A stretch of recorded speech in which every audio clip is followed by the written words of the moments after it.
형님 여기까지입니다. 영정님 어떠세요? 네. 저는 뭐 결혼했으니까 네, 이미 임자가 있으니까 취향이었나요? 네 그럼요. 그러니까 결혼했죠. 어릴 때부터 쭉 지금까지 취향이었나요? 취향은 그때 바뀌어요. 예전에 생각했을 때에는 미의 기준과 지금 생각하는 미의 기준이 약간 바뀐 것 같다는 느낌이 들 때가 있죠. 어떻게 바뀌었어요, 형은? 어느 순간 좀 청초한 분들이 더 좋아지는 그런 느낌이 들어서. 형수님은 청초한가요? 태도가 굉장히 청초하시죠. 네. 그분은 저랑 비슷해요. 아니 태도가 청초하다는 건 어떤 얘기죠? 아니 그분도 네. 낯을 좀 가리고요. 낯을 가리시고 네. 네. 그리고 가리시고. 소극적이에요. 예. 일단 한번 인사 깜빡 드렸었는데. 속았죠. 네, 1층에서.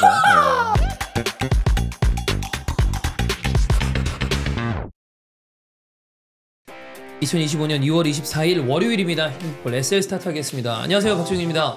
안녕하세요, 송영주입니다. 안녕하세요, 선입니다. 네, 이번 주에 네. 나폴리 대 인테르 경기. 네. 저희가 오랜만에 찬우 형과 입중계를 잡았습니다. 오, 빅매치죠. 네, 혹시 영조님 놀러 오실래요? 시간 봐서요. 네. 약간 기대하는 어떤 결과가 있으시지 않습니까? 사실 저는 나폴리 그 코모전도 나폴리 기대했습니다. 아하. 네, 제가 네. 좀 늦게 경기를 보긴 했지만 네. 1대0 상황으로 지고 있더라고요. 네. 그때부터 흥미가 뚝 떨어지더라고요. 아하. 네. 인테리가 1위구나 이 생각을 했죠. 그래서 어쨌든 그 잉글랜드 리그 위주로 저희가 입중계를 잡는데 네네. FA컵 메뉴플럼이더라고요. 네. 그래서 그거는 이제 그거대로 하고 나폴리 인테르를 또 이제 놓칠 수 없기 때문에 그건 빅매치죠. 네, 찬우 형과 함께 이제 보는 거를 이제 스케줄을 잡았는데 시간도 토에서 일 넘어가는 새벽이라 뭐 조금 비교적 다음날 휴일이니까 좀 무리도 없고. 네네. 어쨌든 영정님 혹시 뭐 이렇게 보다가 각이 보인다 놀러 오셔도 좋습니다. 그렇습니까? 예. 오지 마세요. 네. 저는 그냥 2시 반, 5시 라리가 경기 볼게요. 그리고 또 코파델레이 경기가 주중에 있잖아요. 네, 주중에 있죠. 수요일 새벽하고 목요일 새벽이에요. 네. 그래서 이번 주에 주중 리그 경기도 있고 그래가지고 또 이제 뭐 호회도 저희가 또 이제 뭐 준비를 하고 있고 그렇습니다. 네. 어쨌든 또 경기 얘기를 좀 해봐야 되는데 세리아 라리가 그냥 이거는 이제 경기 얘기랑 별개로 제가 이거 오늘 수트를 입고 있는 게 그 넥슨에서 진행하는 던질까 말까 라는 콘텐츠가 있습니다. 그러니까 챔피언스리그 UCL 시즌이 나오기 전에 이 팀과 이 선수가 떡상할 것 같다. 그 카드의 어떤 값어치가 그거를 이제 저희가 각 팀마다 추천을 해서 요거 위주로 이제 다음 회차 때 값어치를 평가하는 이런 종류의 콘텐츠인데 두 분한테 여쭤보고 싶어요. 사실 인테르랑 페이노르트는 인테르가 워낙 정배기 때문에 뭐 그렇긴 하죠. 예, 뭐 결과는 열어봐야 되는 거지만 좀 많이 정배잖아요. 물론 이제 반통속 감독인 팀이기 때문에 또 이제 어떤 결과가 나올지 모르겠습니다만. 아스날이랑 붙었으면 진짜 재밌었을 텐데. 뭐 또 그런 재미가 뭐 또 있지 않았을까라고 생각이 들긴 합니다. 근데 뭐 제가 봤을 때는 그 아스날은 16강에서 올라간다 하더라도 각이 8강 이제 탈락각이거든요. 부상이 너무 많아. 다 비슷해요. 다 비슷해요. 근데 이제 두 분한테 여쭤보고 싶은 건 마드리드 더비. 네. 영주 형 어떻게 보세요? 좀 모르겠어요. 이번에는 정말 모르겠어요. 그게 사실 지금까지는 챔스에선 레알이었잖아요. 그렇죠. 설사 리가에서 둘이 박빙으로 맞붙는다 하더라도 워낙에 그 챔피언스리그 DNA가 정말 레알에 있으니까. 근데 이번에는 모르겠다라고 말씀하시는 거죠? 네. 그 이유는 아틀레티코 마드리드가 이번 시즌에 좋기 때문에? 그것도 있죠. 네. 그리고 이미 올 시즌 상대 전적에서 무승부이기 때문에 두 차례 대결이. 2무죠. 네. 그렇기 때문에 사실은 레알 마드리드하고 아틀레티코 마드리드가 붙으면 아틀레티코 마드리드 팬들에게 미안하지만 레알 쪽 손을 많이 들어줬어요. 거의 대부분. 그러니까 페르난도 토레스가 등장하면서 아틀레티코 마드리드가 세곤다에서 라리가로 올라왔을 때 그때부터 한동안 레알 마드리드가 마드리드 더비에 매우 강했어요. 그렇죠. 그러다 보니까 그 이미지가 또 남아있고 그리고 시메오네 감독이 와서 이거 변하겠구나. 그리고 변하는 과정이었어요. 왜냐하면 유로파리그 우승하고 코파델레이 우승하고 라리가 우승했단 말이에요. 그래서 차례로 도장 깨기를 하고 있다가 챔피언스리그 결승에 딱 갔는데 레알 만나더니만 막판에 또 무너졌단 말이죠. 아니 근데 형은 그 아틀레티코 마드리드 팬들한테 미안할 필요 없어요. 그냥 형의 존재 자체가 그냥 미안한 건데 뭐 굳이 뭐 미안하다는 말을 또 덧붙여요. 바르셀로나 팬인 것 자체가 미안해야 돼요. 누구한테? 그렇잖아요. 아틀레티코 마드리드 팬들한테. 근데 저는 아틀레티코 마드리드 굉장히 높게 평가하고 있거든요. 높게 평가하는 거 아틀레티코 마드리드가 바르셀로나한테 좀 많이 줬어요. 이번 시즌 이겼잖아요. 그래도. 그러니까 이번 시즌 그랬는데 바르셀로나가 좀 잘 잡긴 하죠. 그래, 엄청 잘 잡잖아 이게 진짜. 약간 상성 잡힌 것 마냥. 약간. 근데 또 마드리드 더비에선 챔스에서는 완전히 아틀레티코 마드리드가 좀 만나면 지는 그림이 나오니까. 그래서 레알 쪽 손을 많이 들었는데 이번엔 모르겠다. 이번엔 모르겠다. 근데 만약에 그러면 형님이 10,000원을 건다. 네. 어디다 거실 건가요? 무조건 걸어야 됩니까? 걸어야 됩니다. 막 걸 수 있지 않나요? 10,000원 정도면은 그래도 좀 부담 없이 걸 수 있으니까. 네. 10,000원. 미안하지만 레알에 걸겠습니다. 이게 참, 그러니까 나 같은 꼰대는 과거 일을 좀 회상해 보면 그래도 챔스 DNA가 있으니까. 아무래도 여기다가 코파델레이 일정 자체가 아틀레티코 마드리드는 바르셀로나를 상대하잖아. 그게 좀 부담되죠. 네, 4강 1차전 이번에 바르셀로나 원정일 거예요. 그런 것까지 고려하면 그래도 레알이 좀 더 유리하지 않을까? 그런 생각이 좀 들어서. 근데 진짜 모르겠어요. 이번에는 좀 그 와중에 모르겠다. 네. 찬우 형은 어떻게 보세요? 역시 레알 쪽이 좀. 그냥 레알 마드리드, 그러니까 대회가 그냥 레알 마드리드가 그냥 어쨌든 강한 느낌이에요. 누굴 만나도 정말 그 우승할 만한 그런 팀, 우승할 만한 전력을 갖춘 팀이라고 하더라도 레알 마드리드를 만나면 뭔가 좀 주눅드는 그런 느낌이랄까? 어쨌든 왜 제가 얘기를 드렸냐면 뭔가 이제 그 아까 던질까 말까를 컨텐츠를 하는데 대부분 레알 마드리드를 이제 선택을 하니까 그냥 궁금했어요. 두 분 생각은 좀 어떠신지. 왜냐면 이번엔 저도 혹여 이변이 일어난다면 이번이지 않을까라는 생각 때문에 두 분한테 여쭤봤는데 그럼에도 불구하고 레알 마드리드 쪽이 좀 더 우세하다라고 생각하는 건 거의 대부분의 의견이 인게 맞는지 확인해 보려고. 경기 내용 자체는 아틀레티코 마드리드가 더 잘할 수 있죠.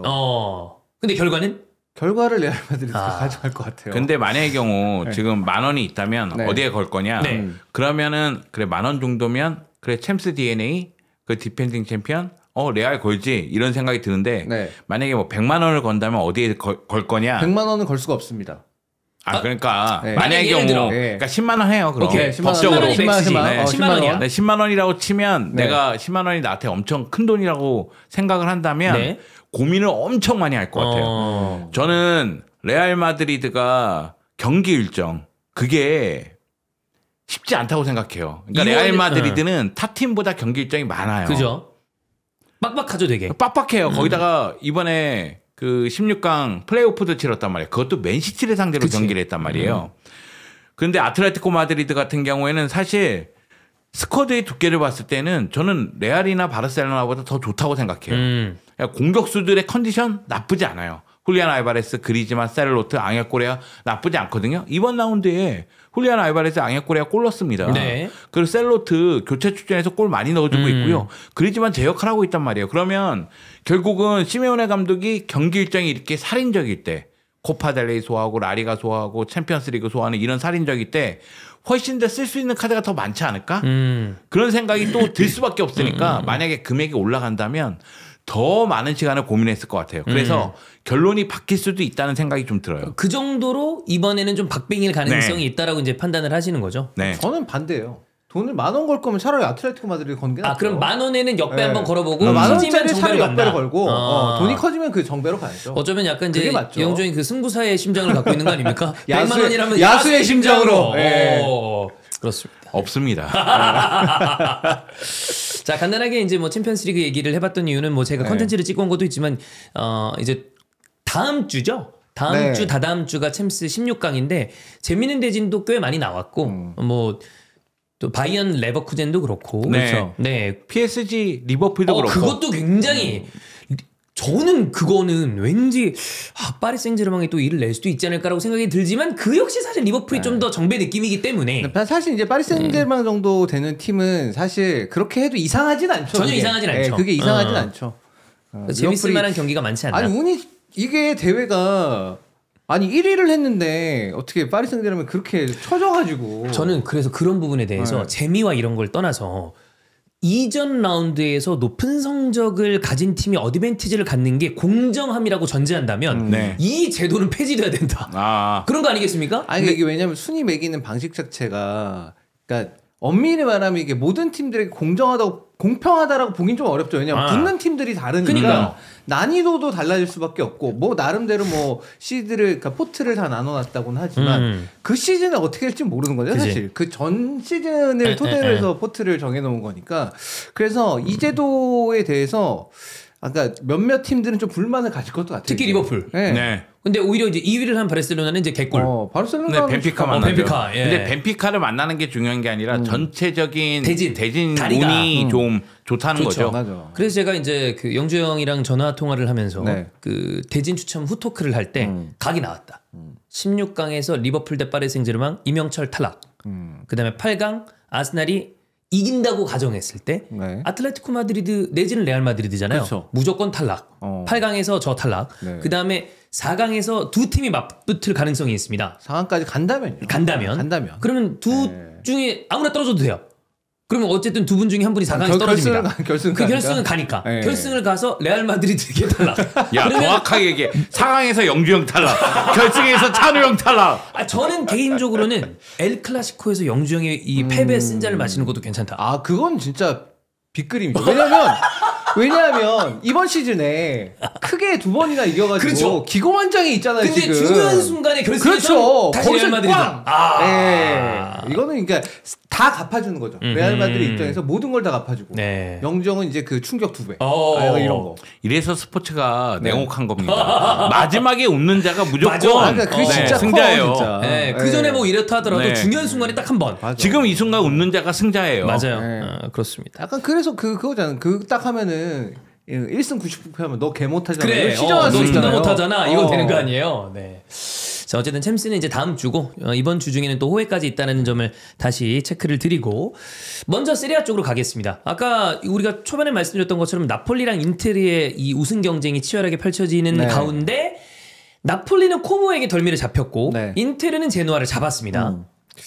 일단 뭐 중요한 거는 이제 경기 자체는 이제 제노하고 인테르 경기가 이제 먼저 있었죠. 그래서 이제 인테르가 참 어렵게 이겼습니다. 참 어렵게 이겨서 사실 이제 그게 있어요. 그렇게 직전 경기 유벤투스와의 경기에서 이제 패배를 했는데 경기를 못 하고 진 건 아니었고 나름 잘했는데 이제 골을 못 넣어서 진 거였으면 그런 기세로 뭔가 물론 좀 이런 거는 이렇게 얘기하면 제노한테 약간 미안하긴 하지만 어쨌든 뭐 어디 가서 빰 맞고 어디에서 이제 화풀이한다고 그런 거라도 좀 보여줬어야 했는데 야 경기 정말 못했습니다.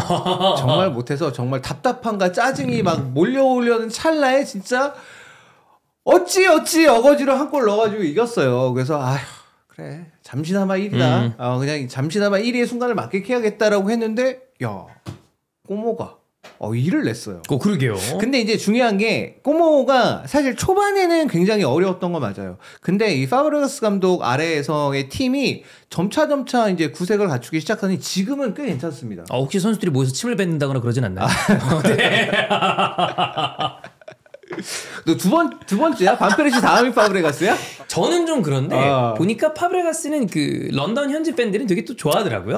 어릴 때부터 있었던 그게 있어서 그런 하나에서 그 파브레가스 감독의 팀을 보면 꼬모가 지금은 보면은 팀 자체가 이제 체계가 굉장히 잘 잡혀 있습니다. 압박 같은 것도 상당히 체계적으로 조직적으로 잘 구사를 하고 있고 그 다음에 팀 자체는 어쨌건 공을 좀 포지션을 좀 많이 가지려는 쪽으로 하고는 있는데 그게 안 되는 팀도 있을 거 아니에요. 상대가 너무 강하거나 그러면 뭐 내가 공을 많이 가지고 싶다고 해서 뭐 상대가 공 주는 건 아니니까 그런 팀일 경우에는 최대한 어쨌든 간에 그걸 좀 더 간결하게 풀어나가려는 노력도 하고 있고 그래서 전체적으로 팀이 상대에 맞춰서 본인들이 추구하는 스타일 그러니까 큰 대전략 자체는 가져가되 상대에 맞춰서 조금씩은 유연하게 하려는 그래서 상당히 조직적이고 체계적인 축구를 많이 보여주고 있습니다. 그래서 최근에 꼬모가 나름 이제 강팀들과의 경기에서 결과는 좀 진다고 하더라도 내용 자체 나쁘지 않다. 잘한다. 만약 꼬모가 일단 지금 돈이 제일 많은 팀이기 때문에 돈 많죠. 여기는 구단주 자체가 돈이 많아가지고 인도네시아 쪽 흘러들어서 자본이 세게 들어와 있기 때문에 돈이 엄청 많은 팀이어서 여기가 뭐 물론 이제 뭐 나중에 유럽클럽 대항대 나가면 FFP나 뭐 이런 것도 맞춰야 되긴 하겠지만 뭐 지금은 아니니까. 그죠. 어쨌건 그런 걸 감안했을 때는 한번 이적 시장 한 2-3번 더 보내면 진짜 선수들 보강되고 막 이러면 지금이야 명성이 나니까 선수들이 잘 안 가려고 하겠지만 그 다음에 이제 조금 이거 괜찮은 축구를 구축하고 있네. 가능성 있어 보이네. 이러면은 갈 수 있단 말이에요. 그렇죠. 돈도 많이 줄 것 같고. 그러면은 이제 팀이 강해질 수가 있는데 그런 측면에서 본다면 파브레스 감독이 되게 지금 좋은 모습을 보여주고 있는 것 같아요. 그래서 나폴리가 최근의 경기들을 보게 되면 사실 경기력도 별로 안 좋았고 득점력도 좀 떨어지고 있는 상황이었단 말이에요. 원래 이제 나폴리는 실점을 거의 최대한 이제 억제한 상황에서 그 다음에 이제 득점을 한두 골 정도 넣어가지고 이기는 상황이었었는데 이거는 제가 뭐 콘테 감독 인텔에 있을 때도 많이 말씀드렸습니다. 콘테의 팀. 미드필더 개같이 뛰게 만들어가지고 그걸로 공간을 메꾸는 팀입니다. 개싸움을 많이 시키죠. 그러면 미드필더들이 어느 순간 지치는 순간이 오거든요. 그게 지금인 거야. 왜냐하면 그러니까 인테르 때는 그래도 선수가 미드필더진이 그래도 좀 있었어요. 그때 생각하면 뭐 주전이라고 따지면 브로조비치하고 바렐라 당연히 주전이겠지만 그 다음에 뛸 수 있는 뭐 베시노도 있었고 그다음에 센실 중간에 뛰다가 이제 센실을 하다가 좀 부상 이후로 이제 낙마되긴 했지만 그다음 비달도 있었고 많이 뛰는 선수들 많네. 생각해 보면 꽤 괜찮은 선수들이 꽤 있었어요. 거기 갈디도 있었구나. 그러니까 이런 선수들이 있어서 나름의 로테이션 돌릴 수 있는 그런 환경 자체는 갖춰져 있는데 지금 나폴리를 보면 별로 없어요.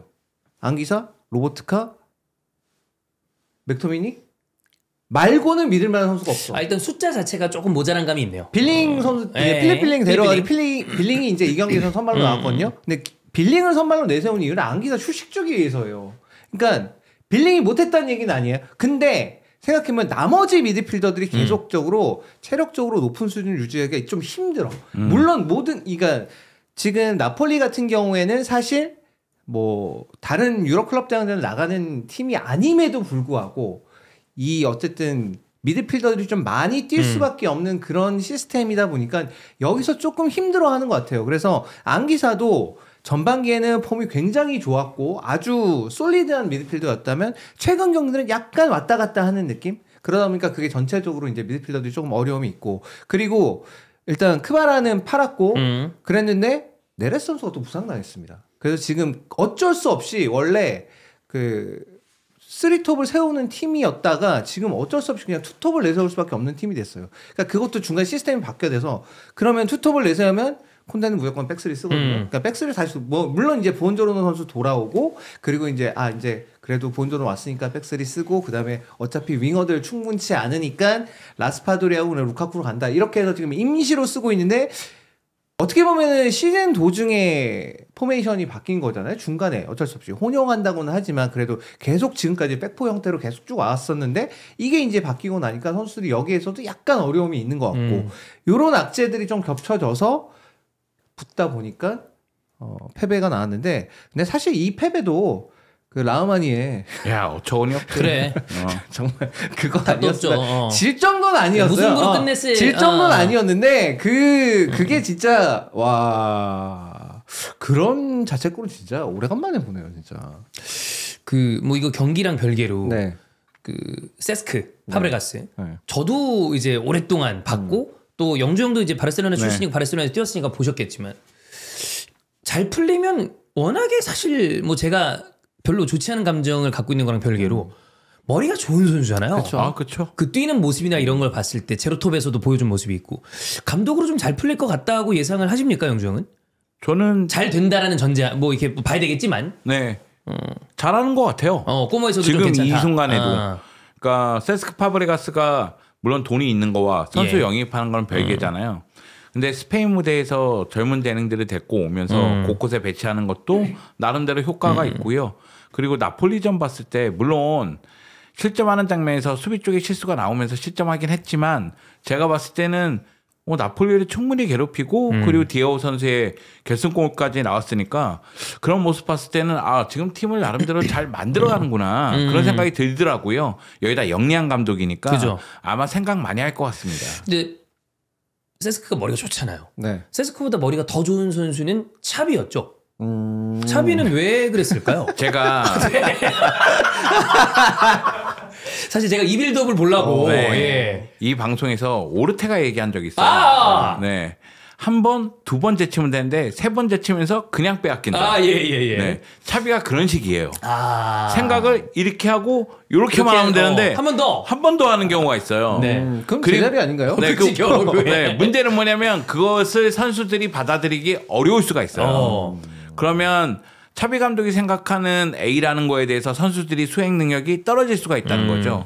그러다 보면은 쉬운 대로 볼은 돌리고 경기는 점유하지만 결국 중요한 순간마다 세밀한 부분에서 문제가 발생하고 있는 것 아닌가 이런 생각이 드는데 차비하고 세스크는 차이가 있잖아요. 세스크는 조금 더 직선적이고 그쵸, 아무래도 그러니까 섀도우 스트라이커로 또 활용하기도 했고 그런 측면에서 효율성에 대한 생각이 있을 거예요. 좀 더. 좀 더 간결하게 가면서 좀 더 타격해야지 이런 생각이 있을 것 같습니다. 그 파브레가스 감독이 이제 인터뷰를 한 거에서 그 얘기를 했어요. 그러니까 사실 이제 파브레가스는 많은 팀을 거쳤잖아요. 그죠? 그래서 많은 감독들을 만났습니다. 그쵸. 근데 파브레가스가 워낙에 대단한 선수였다 보니 거쳐간 팀들이 다 좋은 팀이고 그 거쳐간 팀에 있었던 감독들이 다 위대한 감독들이었어요. 맞아요. 벵거부터 시작을 해가지고 벵거, 과르디올라, 무리뉴, 콘테도 거쳤고 그다음에 대표팀에는 아레고네스 감독이 있었고 그다음에 델보스케 감독도 있었고 다 다르네 감독들이 또. 근데 최근에 인터뷰에서 그 얘기를 했어요. 자기가 거쳐갔던 그 감독들한테 자기가 배웠던 것들에 대한 얘기를 되게 많이 했어요. 그러면서 각각 감독이 어떤 스타일이었다라는 걸 얘기를 했었거든요. 그러니까 벵거 감독에 대해서는 너무나 선수들한테 친숙한 감독이었기 때문에 자기는 진짜 아버지같이 생각했다고 벵거 감독에 대해서 그 얘기를 했었고 그다음에 과르디올라 감독에 대해서는 되게 프로페셔널했다고.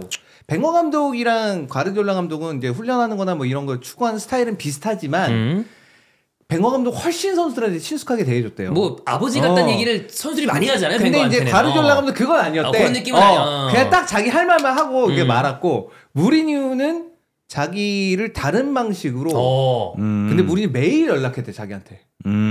매일매일 연락해가지고 그 동기부여 끌어내려고. 그래. 선수 쥐락 펴락하는 것도 무리뉴가 또 매일매일 연락했다 그러고 콘테 때는 사실 파브레가스가 좋은 시절이었다고 보긴 좀 어렵죠. 왜냐면 파브레가스가 이제 내려가기 시작한 때니까. 시점이기도 하고 근데도 그 파브레가스는 그러면서 콘테 감독에게도 좋은 인상을 받았다고. 왜냐하면 내가 경기장에 들어서 뭘 해야 될지 명확하게 얘기를 해줬다고. 그래서 좋았다라고 얘기를 하더라고요. 그러니까 이 사람이 그러면서 이 감독들한테 자기가 뭘 배웠냐고 하면은 감독이 자기가 생각하고 무엇을 요구하는지를 내가 그러니까 선수인 내가 어떻게 뛰어야 하는지를 다 이 사람들을 명확하게 얘기를 해줬다고.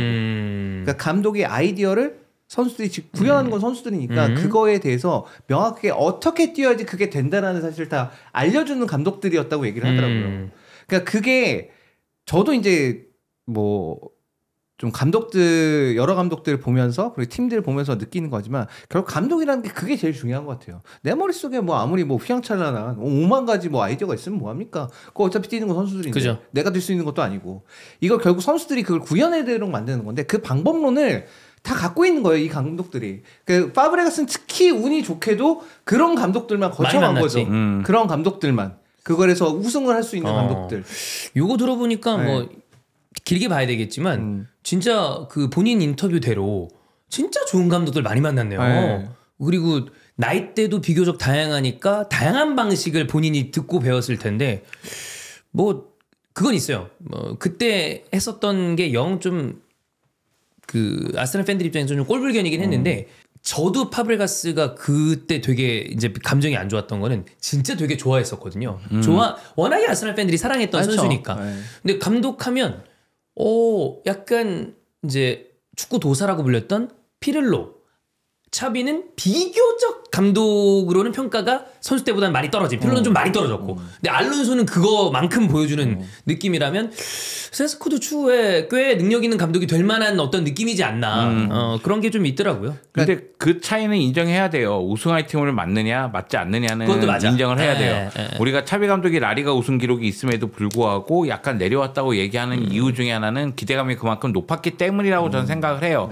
그리고 사비 알론소 감독이 우승한 거에 대해서 극찬하는 이유는 레버쿠젠이라는 팀은 분데스리가의 우승 경험이 없었는데 결국은 무패 우승으로 이끌었기 때문에 당연을 잡고 그 점을 높게 평가한다고 저는 생각하고요. 만약에 이 세스크가 코모에서 무언가 일을 낸다면 뭐 유럽 대항전을 나간다거나 그것만으로도 엄청나게 칭찬을 받을 만한 가치가 있다고 저는 생각을 하는데 다만 그런 건 있어요. 선수에게 적응할 시간을 주고 기다려줄 시간을 준다는 거는 감독에게도 마찬가지라고 생각해요. 어떤 팀을 맡고 나서 어느 정도 성적을 내면 그 다음 팀을 맡을 때 평가와 다르게 그 지봉을 잡으면 나름대로 좀 기다리고 지켜볼 필요성이 있다고 생각을 하고요.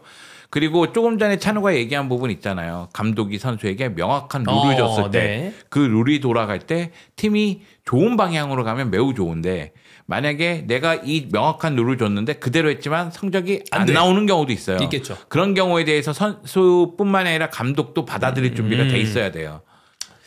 뭐 어쨌든 코모가 나폴리 잡고 그다음에 제노아전에서는 인테르가 그 라우타로가 이제 득점을 하면서 네, 사실 라우타로 골은 아닌 것 같은데 왜냐면 수비수 이렇게 헤더를 이쪽으로 했는데 골문이 이쪽인데 이쪽으로 했는데 여기 수비수 있어 못 맞고 이렇게 들어갔거든요. 그럼 보통 이제 자책골로 바뀌는 경우가 있는데 내가 봐도 자책골 같긴 한데 뭐 하여튼 라우타로 골이 됐더라고요. 네. 그래서 빗나간다 하고 몸으로 이렇게 넣어줬어. 그래서 뭐 대두놈이 운도 좋아 막 그렇게 했는데 어쨌든 뭐 라우타로 골 넣어서 이긴 거니까. 네.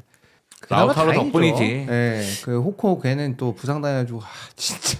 근데 솔직히 그 형님이 이제 예상하셨을 때 다른 거를 다 배제하고 나폴리 대 인테르 경기는 지금의 어떤 흐름과 여러 가지로 봤을 때 원정길이긴 합니다만 약간 마카마카의 느낌이죠. 마카마카다. 그렇죠. 왜냐면 나폴리도 별로 공기가 안 좋죠. 맞아요. 인테르도 별로 안 좋아 지금. 그러면 무승부의 가능성을 좀 높게 보십니까? 무승부도 나쁘지 않죠.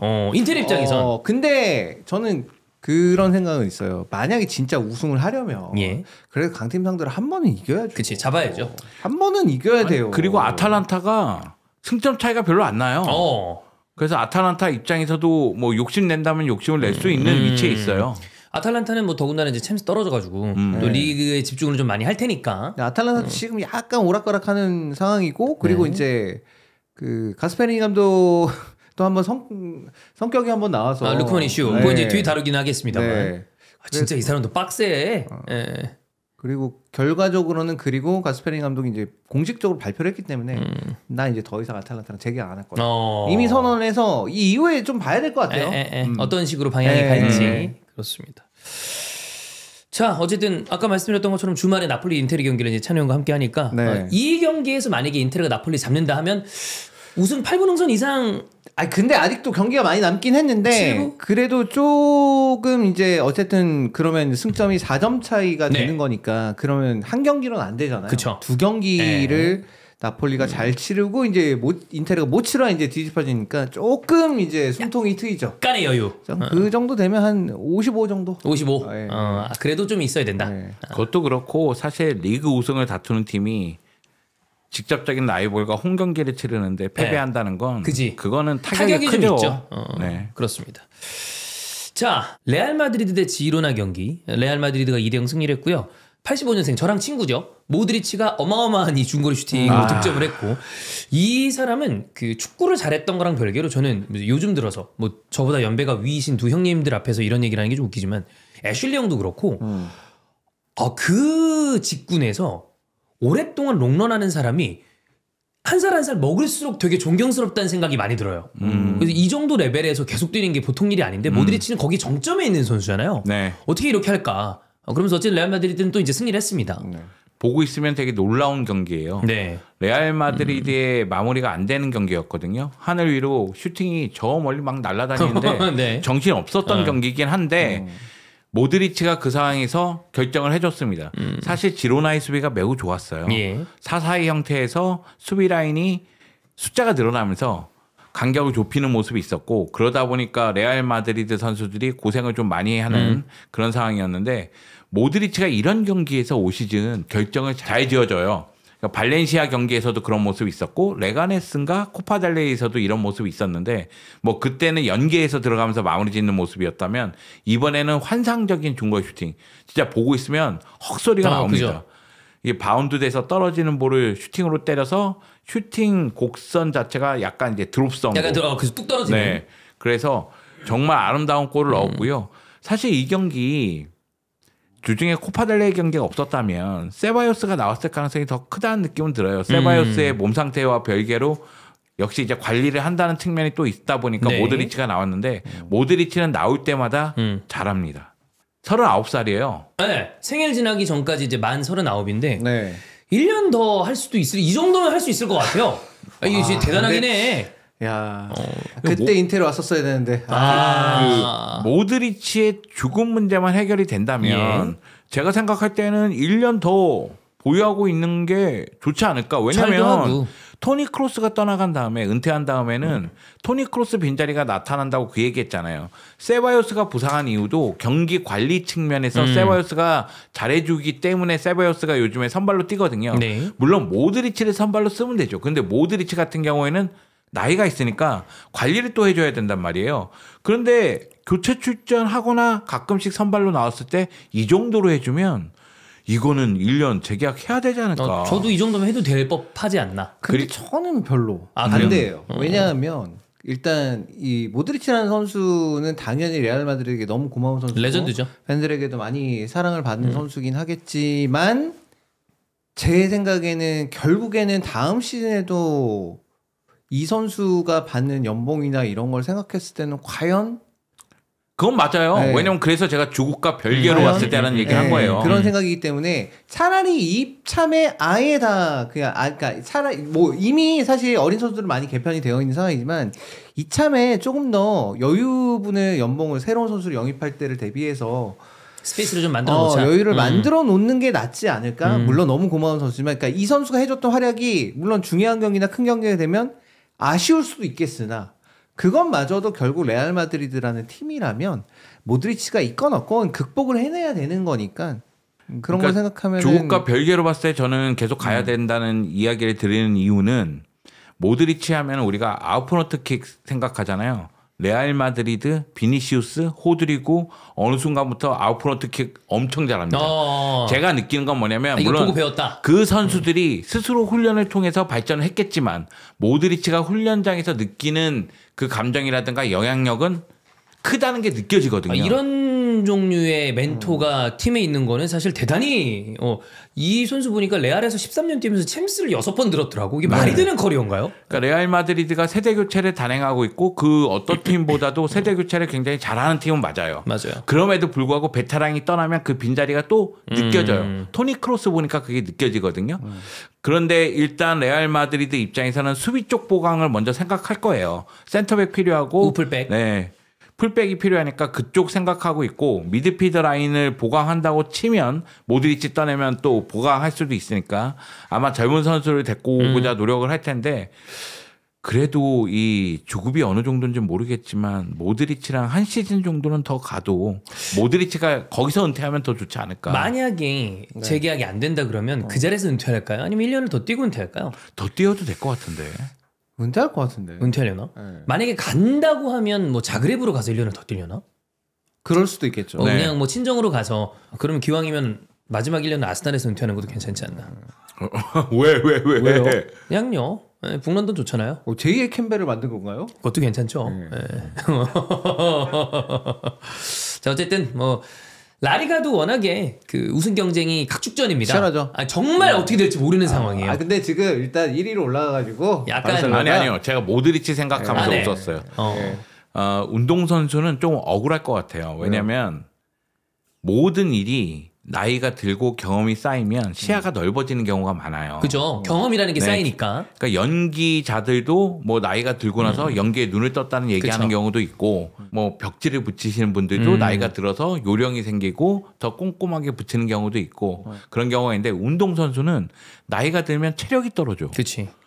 NBA 보면 르브론 40살이라고 계속해서 40살의 선수가 덩크합니다 뭐 이런 식으로 표현을 또 하니까 이게 철들자 환갑이라고. 네. 아니 뭐 찬우 형님도 그다음에 영주 형도 현장도 다니시고 선수들 만나보면 그 얘기 원일이 형도 그 얘기 하잖아요.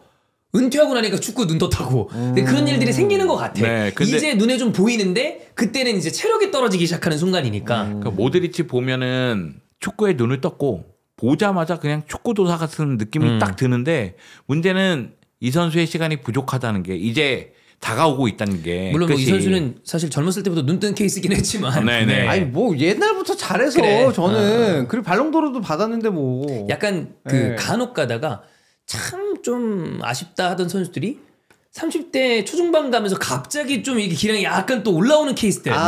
뒤늦게. 네, 그런 경우들이 간혹 있고, 그것도 뭐 이거 저는 이제 뭐 이쪽에 전혀 전문가는 아니지만 투개 선수들이 오히려 아주 젊었을 때는 당연히 뭐 좋은 기량을 갖고 있지만 30대가 약간 넘어가면서 그 경륜이 붙으면서 또 기량이 한 단계 올라가는 케이스들도 있다 하더라고요. 그러니까 그런 거 보면 뭐 영종이 얘기처럼 이게 또 체력적인 부분이랑 별개로 그 분야에 눈 뜨는 게 뒤에 경험이 쌓이면서 붙는 경우들이 있으니까. 근데 이제 스포츠라는 게 좀 어쩔 수 없는 것 같아요. 그러니까 그러니까 스포츠는 기본적으로 피지컬이 육체적인 것이 기본이 되기 때문에 그게 안 되면 일단 다른 게 좋다고 하더라도 조금 어려울 수밖에 없죠. 물론 그게 뭐 남다르게 어떤 스포츠적인 두뇌가 그 해당 분야에 뛰어나다면 그것만으로도 당연히 가치를 인정받을 수는 있겠지만 그래도 결국에는 이게 소위 말해서 몸 쓰는 직업이다 보니까 이 몸이 피지컬적으로 우선시하는 선수가 보는 맛이 있잖아요. 사실 우리도 그렇고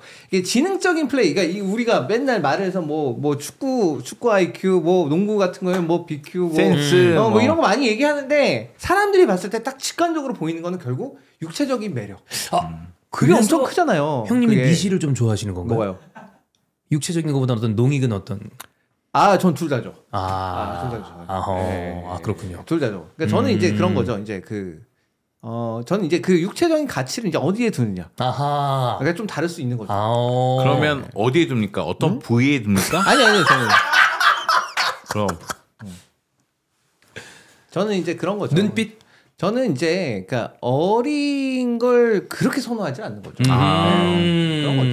네. 형님 여기까지입니다. 영정님 어떠세요? 저는 뭐 결혼했으니까 이미 임자가 있으니까 취향이었나요? 네, 그럼요. 그러니까 결혼했죠. 어릴 때부터 쭉 지금까지 취향이었나요? 취향은 그때 바뀌어요.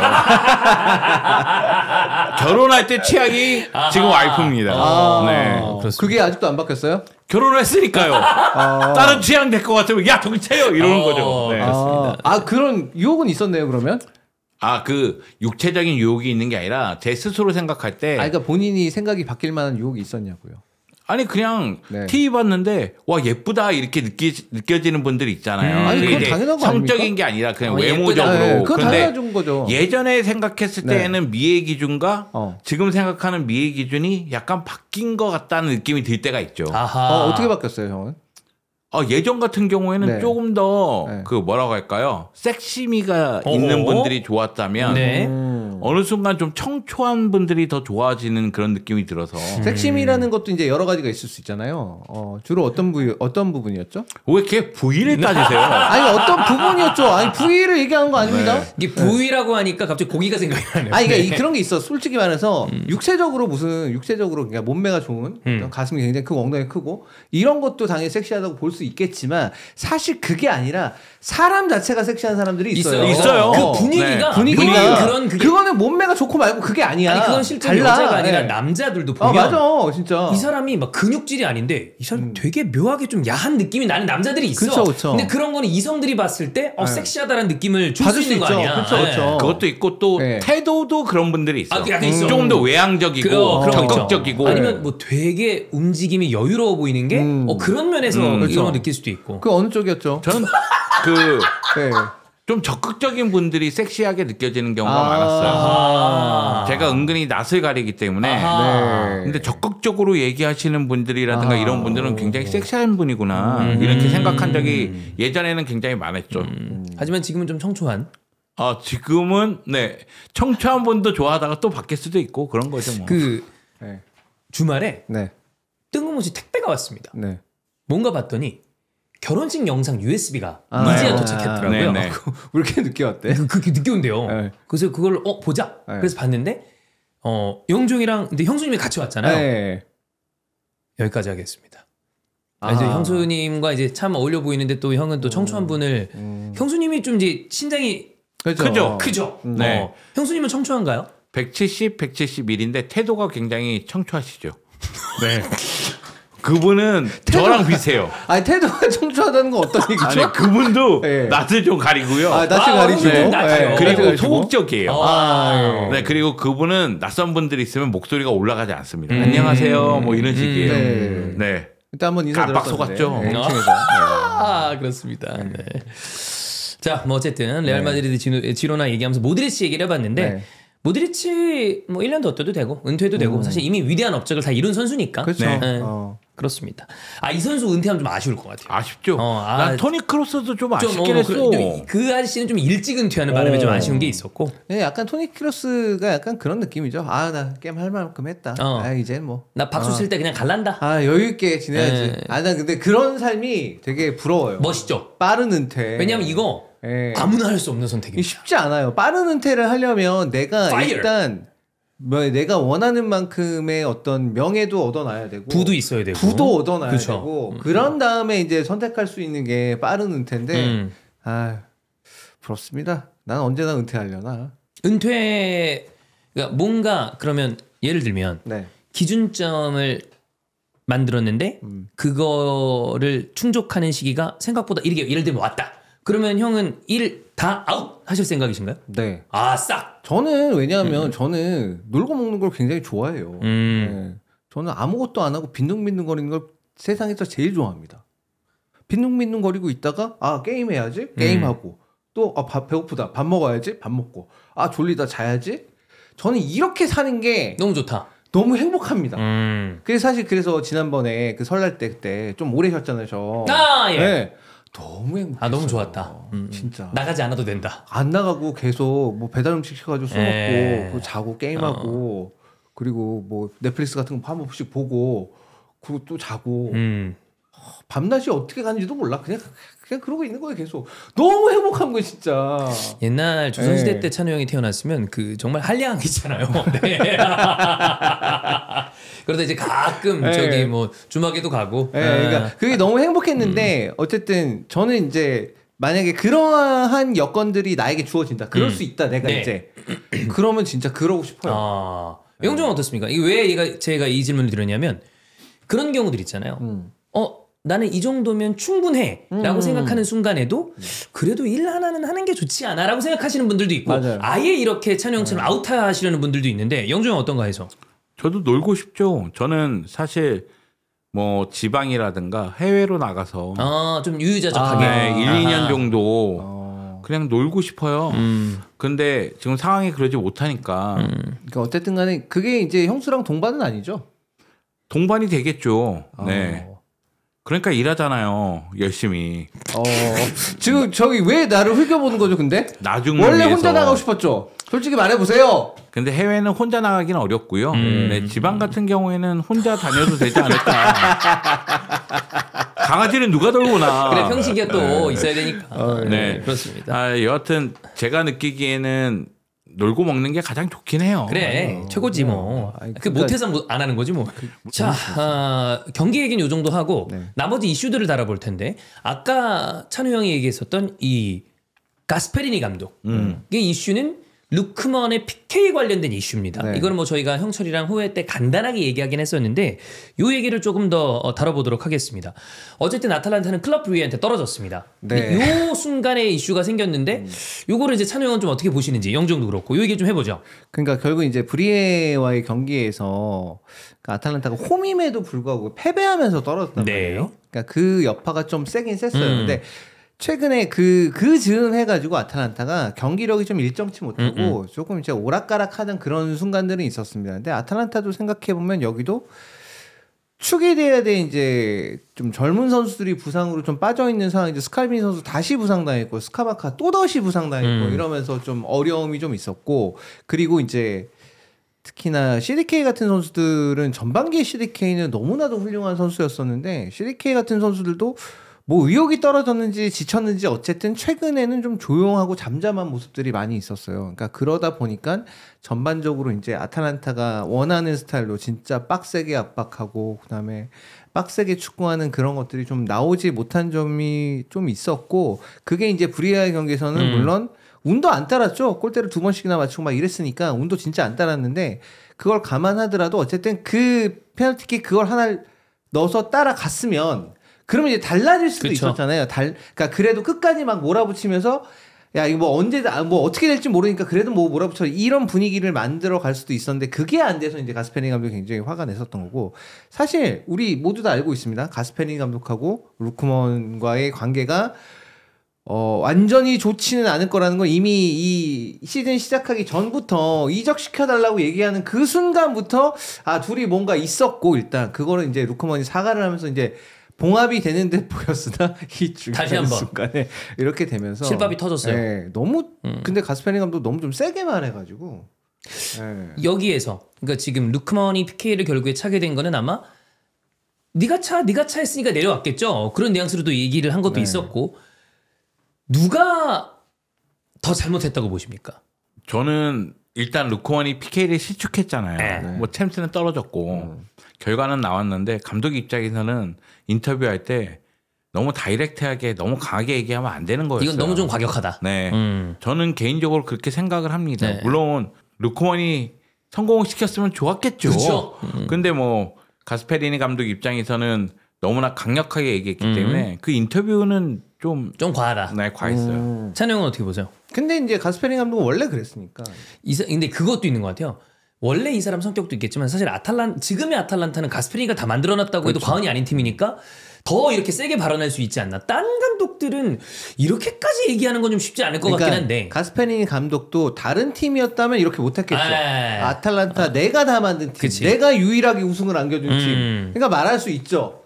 그리고 아탈란타에서는 사실상 가스페리니가 꼭 법이지 않을까요? 왕이죠 뭐. 네, 그 정도의 위치에 있으니까 말을 했을 거고 이전에 알레한드로 고메스 내칠 때도 그래 파프 진짜 완전 냉혹하게 그렇게 잘 썼고 그렇게 아탈란타가 오늘날의 위치에 올라가는데 1차적으로 굉장히 중요한 역할을 했던 선수인데 뭐 진짜 가차없이 그냥 내치는 걸 보면 이 사람도 어쨌건 간에 자기가 자기의 그 권위에 도전하는 그런 선수들을 용납 못하는 그런 거인 것 같아서 뭐 가스페리니 감독이 뭐 떠난다고 하니까 더 이상 안 한다고 하니까 이런 상황이 지속되고 이런 사건이 계속 벌어지면 그리고 이런 식으로 인터뷰하면 내가 선수라면 그쪽으로 안 가요.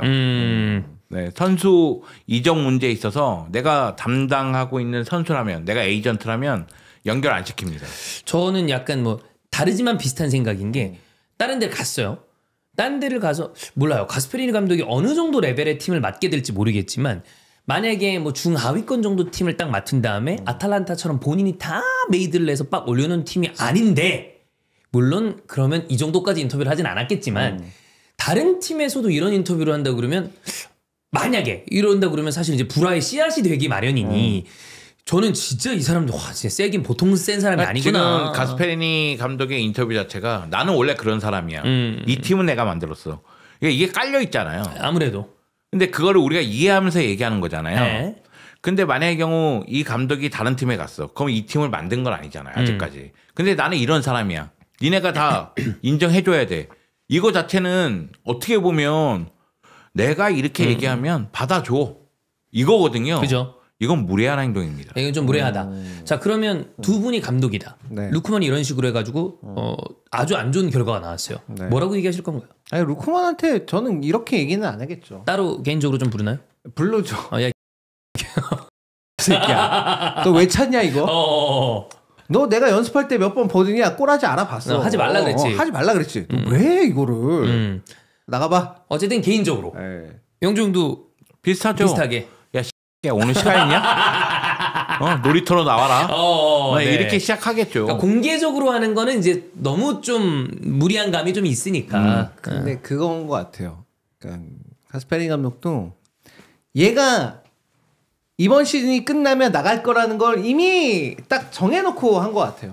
정해놓고 그리고 이 발언을 했을 때 내가 설사 감독을 더 이상 여기 못하는 한이 있어 이거 얘기해야겠다. 해야 되겠다. 그러니까 생각보다 쌓인 게 많은 것 같아요. 루크먼한테 서로 생각보다. 감정이. 예. 감정이 들어갔어. 그러니까 루크먼도 여기서는 이번에는 안 참고 맞아. 자기도 그냥 해버린 거 아니에요. 자기도 안 참고 이거는 나갈 거야. 바로 인스타 쓰고 이런 거 보면 둘 다 이제 쌓여 있는 게 좀. 그거를 이제 시즌 시작해야 되고 루크먼도 이제 이적은 이제 안 되고 그랬으니까 이제 봉합하는 모양새로 갔었고 그 다음에 안 쓰다가 써고 또 루크먼 잘하니까 성적 나오고 이러니까 오 좋은 게 좋은 거다 이렇게 갖고 있었는데 이걸 계기로 빵 터져가지고 삑살이 난 거지. 네.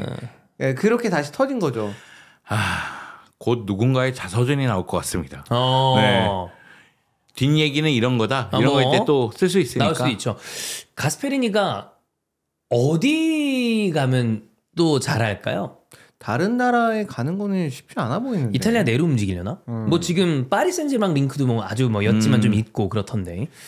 잉글랜드 쪽이랑은 별다른 링크가 있진 않는 것 같고. 일단 어느 나라를 가건 간에 프랑스를 가건 뭐 아니면 뭐 잉글랜드를 가건 간에 잉글랜드 가면 영어를 해야 될 거고 예. 그다음에 아니면 프랑스 가면 불어를 좀 해야 될 텐데 그게 준비가 돼 있는 것처럼 보이진 않아서 그리고 일단 이 사람의 경력에서 결국 발목을 잡는 건 인터넷 때 실패했던 것 때문에 꺼리는 사람들도 있을 거예요. 결국에는 지금 좋아 뭐 아틀란타 당연히 다 만들었고 유로파리그 우승시켰고 그쵸. 대단한 감독이지 전술적으로도 훌륭하고 근데 네. 야, 빅클럽을 맡았는데 안 된 경력이 있네? 이게 너무 예전 일이라고는 하나, 그래도 그것 때문에, 약간 껄끄러운데? 그리고 말도 세게 하고, 이러면 좀 아무래도. 부담되지? 큰 클럽 쪽에서는 조금 꺼려할 만한 그런 사항들이 좀 있죠. 네. 자, 어쨌든 가스페니 루크만은 둘 다 다음 시즌에는 아탈란타에 없을 것 같다. 네, 그럴 가능성이 있고, 물론 이제 가스페니 감독은 그 얘기는 했어요. 그러니까, 이번 시즌이 끝나고 그냥 상호 합의하에 뭐 계약을 해제할 건지 아니면 내 계약 기간까지는 그냥 하고 그 다음에 이제 그만둘 건지 그거고 더 이상 어떤 재계약을 안 하겠다는 얘기니까 자기 자신의 아탈란타의 경력이 거의 끝나간다라는 얘기가 있었고 생각해보면 이제 유로파리그 우승하고 나서 오퍼가 꽤 왔었던 모양이에요. 네. 그럴만하죠 사실. 그러니까 근데 그거를 이제 어쨌든 물리치고 이제 계약을 하면서 남은 거니까 그거에 대해서 약간 뭐 시위하는 것 같기도 하고 근데 전반적으로 지금 아탈란타의 선수들 중에 조금 부진에 빠진 선수들이 있어서 레텍이 빼고 레텍이만 좀 꾸준하고 CDK 같은 선수들 지금 좀 부진하거든요. 그런 걸 생각해보면 이게 지금 생각보다 어쩌면 이 내부 안에서는 가스페리 감독의 그 리더십이라는 게 조금 내부 불만이 있을지도 모르겠어요. 네. 뭐 이거는 그냥 제 내피셜 추측일 뿐입니다. 네. 그렇습니다. 자, 그다음에 라리가로 가서 안토니. 네, 안토니. 안토니는 경기마다 이슈를 만들어내고 있습니다. 우리가 3경기 연속 맨 오브 더 매치에 선정이 됐다라고 얘기를 했는데 그거랑 별개로 퇴장을 또 당하면서. 네. 어찌 보면 이 라리가와 안토니의 이 합동 공연이 아닌가라는 생각이 들 정도로 이게 그거죠. 맨유를 향한 몰카. 안토니 잘했어요. 네, 안토니 잘했어요. 이 경기 보면서 안토니가 발전한다는 느낌이 들었어요. 이 경기에서 드리블도 2차례 정도 성공하고 공격 전개에 도움을 줬다는 겁니다.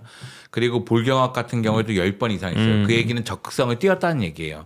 그리고 키패스가 있고 도움이 하나가 있어요. 그러니까 이스코가 첫 골 넣을 때 안토니가 볼을 끌고 올라와서 연결해주는 모습이 있었는데 이스코가 골 넣고 나서 안토니를 찾더라고요. 이 골의 주인공은 너야 너 뭐 이런 느낌이었어요. 그러니까 안토니가 이 경기 굉장히 잘한 경기예요. 그리고 경기는 2대1로 끝나기 직전이었어요. 그런데 쉬고 싶었나 갑자기 백태클이 들어가면서 다이렉트 퇴장을 받았습니다. 약간 그런 거 아닐까요? 내가 이전에는 다 MOM이었어. 근데 오늘 어시스트만 갖고는 안 될 것 같아. 그렇다면 답은 퇴장이야. 언론의 일면을 장식하겠다. 그렇죠. 왜냐면 이거 약간 중독이거든요. 계속해서 이 예전 기준으로는 네이버 실시간 검색어 1위 관종아예 관종. 소위 말하는 관종. 그래서 안토니 퇴장 보면서 느낀 거는 안토니가 이 경기 통해서 좋은 점을 많이 쌓아놨다가 한 번에 날리는 듯한 느낌이 들고 그리고 베티스의 다음 경기가 레알 마드리드 거예요. 아하. 베티스 팬들의 입장에서는 그런 것도 있죠. 레알 마드리드하고 경기는 빅매치인데 빅매치에 빠지게 된 건 또 아쉽죠.